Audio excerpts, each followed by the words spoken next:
Colorado is in a state of emergency to help respond to the coronavirus. Driving down in front of the state capitol, you wouldn't be able to tell. Here's what's going on behind these walls now that Governor Polis made the declaration. I'm declaring a state of emergency here in Colorado. It all comes down to money and resources. The declaration gives the state access to disaster emergency funds.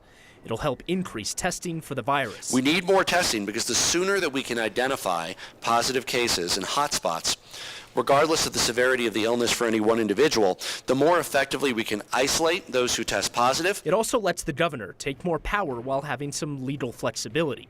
Things like allowing people older than 65 to renew their driver's licenses online and skip the DMV. In response to the governor's disaster emergency declaration. And in rooms like this inside the state capitol, new measures are being discussed for what comes next with the state legislature. Yes, we want the public to have input, and if they're not going to have input, then that's when I think we should truly consider a recess. The emergency declaration could allow lawmakers to put a pause on the legislative session and take a recess instead of closing off the legislature from the public. This is the people's house. Public access to this building is so important. Emergency declarations aren't that uncommon. John Hickenlooper made more than 100 of them when he was governor.